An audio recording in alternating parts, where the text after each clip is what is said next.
Hello, and welcome to the Braintree District Museum Trust's Hidden Histories web series, The Untold Stories of the Women that Shaped Essex, in collaboration with the University of Essex History Department. My name is Sam Bugeja-Blanshard, and in this series, myself, alongside Eve Garner and Liam Cox, will be uncovering the stories of Braintree's local women whose impact on women's rights has left a lasting legacy on not just the Braintree District, nor the County of Essex, but on the nation as a whole. A philanthropist, a rebel, a victim, a farmer, and a suffragette make up the women whose lives and legacies are detailed across the 7 episodes of this series. A town with 4,000 years of history, from a small Bronze Age village to a 12th century market town, Braintree found its prominence in the late 17th century when Flemish traders began to establish a wool trading hub, which would flourish in the district until the introduction of silk mills in the early 19th century. At the forefront of this silk boom was the wealthy and influential Courtauld family, some of whose members are highlighted in this series. The Courtauld silk mills provided employment for many women from the local area, and in general across the county, around 75% of all women were in regular employment by the middle half of the century.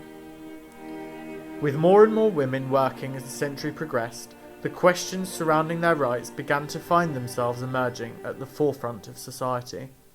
By the midpoint of the century, female literacy rates were at 55%, compared to around 70% for males. Girls in school had a heavy focus on needlework, poetry, painting, and household essentials such as cooking and cleaning. By 1870, it had become mandatory for all children between the ages of 5 and 10 to attend school. However, wealthier families would often prefer to employ a governess for their children, rather than have them attend public schooling.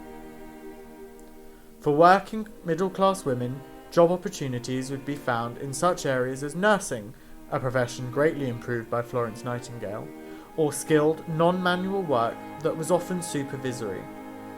For those from the lower echelons of society, most women found work in the ever-expanding factories, as well as in the service industry, often the largest employer of women in smaller towns and villages. Single women of all classes, and those that were widowed, were allowed full possession of their property. However, once married, all possessions were transferred into the husband's name, including any children born of the union. This, however, was changed in 1882 with the Married Women's Property Act, the first major act by Parliament in motion towards women's rights.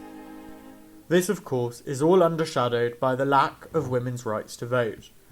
A long and tedious process that would see both peaceful and violent protests emerge, especially at the turn of the 20th century.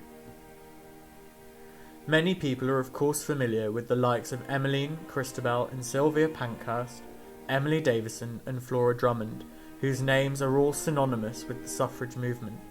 However, in this series, we shall detail the lives of Catherine Courtauld, Grace Chapelot, Louisa Nottage, Catherine Courtauld and Eliza Vaughan, who, alongside many others, were responsible for bringing the conversation towards women's rights much closer to home.